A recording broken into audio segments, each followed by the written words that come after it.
ଆଜି ମୁଁ ମାର୍କେଟ ଯାଇଥିଲି ମାଛ ଆଣିବାକୁ। ଦେଖିଲି ଭାଇନା ଜଣକ ବିକ୍ରି କରୁଥିଲେ ପୁରା ଫ୍ରେଶ୍ ଫ୍ରେଶ୍ ଛଟପଟା କରୁଥିବା ଫଳି ମାଛ। ଆଉ ମାଛଟିକୁ ଦେଖି ମୋ ଆଈ କହିଥିବା ଗପଟି ମୋର ମନେ ପଡ଼ିଗଲା। ଗପଟି ମନେ ପଡ଼ିଲାରୁ ମନେ ମନେ ଟିକେ ହସିଦେଲି। ଆଉ ଭାଇନାଙ୍କୁ କହିଲି, ଭାଇନା ମୋତେ ଟିକେ ଜଲ୍ଦି ଜଲ୍ଦି ମାଛଟା କାଟିକି ଦେଲେ। ଭାଇନା ମାଛଟି କାଟିଦେବାରୁ ମୁଁ ନେଇକି ଚାଲି ଆସିଲି। ଗପଟା ହେଉଛି ଫଳି ମାଛର ସ୍କୁଲ ଦିନର କଥା। ଏକଦା ମହାନଦୀରେ ଥିଲା ଜଣେ ଚାଲାକ ଫଳି ମାଛ। ନାଁଟି ତାଙ୍କର କାଣ୍ଟିଆ। କାଣ୍ଟିଆ ଅନ୍ୟ ମାଛମାନଙ୍କ ଭଳି ସ୍କୁଲ ଯାଉନଥିଲା। ସେ କହୁଥାଏ, ମୁଁ ସବୁ କଥା ଜାଣିଛି, ମୋତେ ସ୍କୁଲ ଯିବା କିଛି ଦରକାର ନାହିଁ, ତମେ ତମର ଯାଅ, ପାଠ ପଢ଼, ଶିକ୍ଷକଙ୍କଠୁ ମାଡ଼ ଖାଅ, ମୋର ଯିବାର ନାହିଁ କି ମାଡ଼ ଖାଇବାର ନାହିଁ ରେ ବାବା। ଥରେ ନଦୀରେ ନୂଆ ମାଛ ଶିକ୍ଷକ ଆସିଲେ। ନାଁଟି ତାଙ୍କର ଟଙ୍ଗରା। ମୋର ଟିଚର ଟଙ୍ଗରା।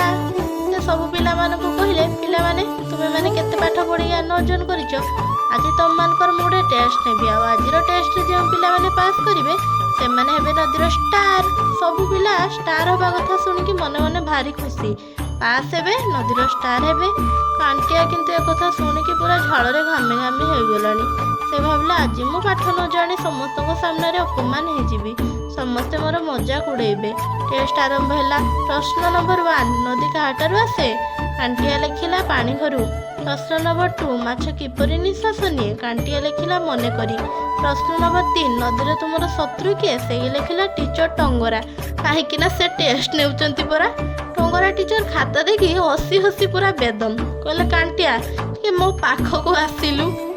କାଣ୍ଟିଆ ଏପଟେ ଡରରେ ଯାଉନଥାଏ। କହିଲେ, ଆସେ, ମୁଁ ତୋର କିଛି କରିବିନି। ଟିଚର କହିଲେ, ତୁ ଟେଷ୍ଟ ଲେଖିନୁ ତ, ତୁ ତ ପୁରା କମେଡି କରିଦେଇଛୁ ରେ।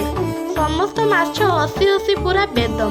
କାଣ୍ଟିଆ ପାସ୍ ହେଲାନି ସିନା, କିନ୍ତୁ ସମସ୍ତ ମାଛକୁ ହସି ହସି ପୁରା ବେଦମ କରେ।